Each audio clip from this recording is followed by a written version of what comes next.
History में एक ऐसी चीज थी जिसके लिए लोगों ने वॉर्स लड़ी, शहर बसाए, गवर्नमेंट्स ने टैक्स लगाए और एम्पायर्स ने उस पर कंट्रोल करने की हर मुमकिन कोशिश की। और आज वो चीज हर घर में मिल जाती है, इतनी कॉमन कि हम उसकी तरफ देखते तक नहीं। लेकिन एक वक्त था जब उसकी कीमत गोल्ड के बराबर होती थी, और वो चीज थी हम सब के घरों में रखा हुआ सॉल्ट, यानी नमक। 1930s में ब्रिटिश एम्पायर दुनिया की सबसे पावरफुल एम्पायर थी। उनके पास मॉडर्न आर्मी थी, नेवी थी और दुनिया के लगभग 1/4 हिस्सा उनके कंट्रोल में था। लेकिन उसी साल उन्हें चैलेंज देने के लिए आया सॉल्ट। ये बात जितनी सिंपल लगती है उतनी है नहीं, क्योंकि अगर किसी एम्पायर को सिर्फ एक मुट्ठी नमक से हिलाया जा सकता था तो इसका मतलब ये था कि नमक सिर्फ खाने की चीज तो बिल्कुल नहीं था।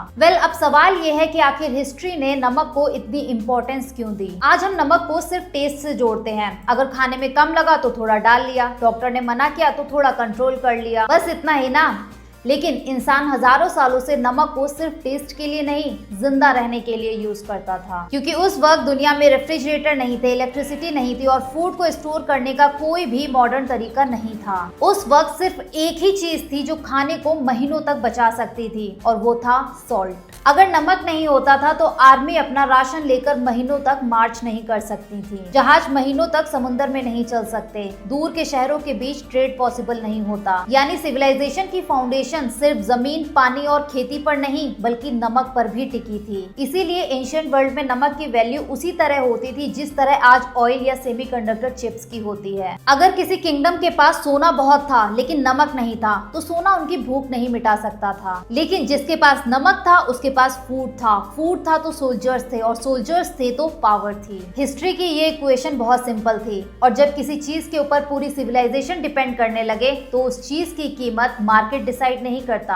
हिस्ट्री करती है। इस बात का सबसे फैसिनेटिंग प्रूफ ऑस्ट्रिया के हॉलस्टाट नाम के एक छोटे से टाउन में मिला। पहली नजर में ये एक पोस्टकार्ड जैसा खूबसूरत यूरोपियन विलेज लगता है, लेकिन इसके पीछे छुपी हुई सॉल्ट माइंस लगभग 7000 ईयर्स पुरानी मानी जाती हैं। और सरप्राइजिंग बात उस माइन की एज नहीं है, सरप्राइजिंग बात यह है कि आर्कियोलॉजिस्ट को उसके अंदर 3000 साल पुराने लेदर शूज, कपड़े, वुडन टूल्स और बैग्स मिले थे, और वजह थी सॉल्ट। उसने सिर्फ फूड प्रिजर्व नहीं किया, उसने हिस्ट्री भी प्रिजर्व की। शायद ये दुनिया की इकलौती ऐसी कमोडिटी है जिसने सिविलाइजेशंस को जिंदा भी रखा और उसके सबूत भी हैं। अगर आपको लगता है कि ये सिर्फ यूरोप की कहानी है तो बल्गेरिया का सोलनिट्स्टा और भी सरप्राइज कर देता है। कई आर्कियोलॉजिस्ट इसे यूरोप के अर्लीस्ट नोन फोर्टिफाइड टाउन्स में मानते हैं, लेकिन इसकी दीवारें किसी महल को बचाने के लिए नहीं बनी थी, वो बनी थी नमक को बचाने के लिए। आज हम बैंक्स के बाहर सिक्योरिटी देखते हैं क्योंकि अंदर पैसा होता है, और एक वक्त था जब सिक्योरिटी नमक के लिए लगती थी,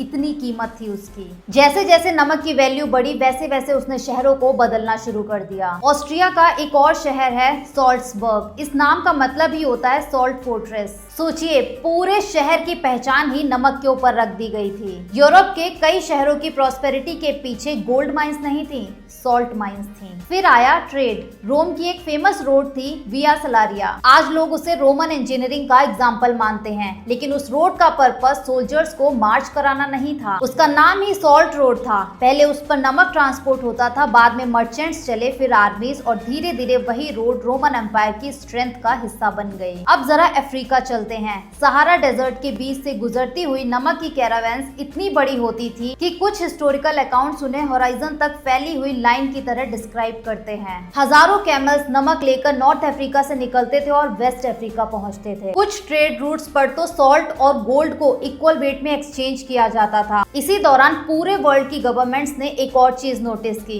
कि लोग कपड़े खरीदे बिना रह सकते हैं, ज्वेलरी के बिना रह सकते हैं, लेकिन नमक के बिना नहीं रह सकते। और जिस चीज की डिमांड कभी खत्म ही नहीं हो सकती, उस चीज पर टैक्स लगाना गवर्नमेंट के लिए सबसे प्रॉफिटेबल डिसीजन हो सकता है। इसीलिए एंशिएंट चाइना ने दुनिया की सबसे पुरानी सॉल्ट मोनोपोलीज और सॉल्ट टैक्सेस में से एक को एस्टैब्लिश किया, क्योंकि रूलर्स समझ चुके थे कि नमक को कंट्रोल करना सिर्फ कमोडिटी को कंट्रोल करना नहीं बल्कि इकोनॉमी को कंट्रोल करना है। लेकिन नमक की कहानी सिर्फ इकोनॉमी तक सीमित नहीं रही, उसने लैंग्वेज को भी बदल दिया। आज हम जिस सैलरी का हर महीने वेट करते हैं, उस वर्ड की रूट्स लैटिन के सैलरियम तक जाती हैं, जो कि सॉल्ट से रिलेटेड था और रोमन सोल्जर सीधा सॉल्ट में पेमेंट करते थे। और ये कनेक्शन इतना ज्यादा स्ट्रॉन्ग था कि आज हजारों साल बाद भी हम अपनी इनकम को सैलरी ही कहते हैं। इसके बाद जब नमक फूड, ट्रेड और लैंग्वेज से निकलकर पावर का सिंबल बन गया, तब गवर्नमेंट ने इस पर टैक्स लगाने के साथ साथ लोगों को जेल भेजना भी शुरू कर दिया। फ्रांस का गैबेल हो या अफ्रीका में सॉल्ट करेंसी या फिर इंडिया में ब्रिटिश सॉल्ट मोनोपोली,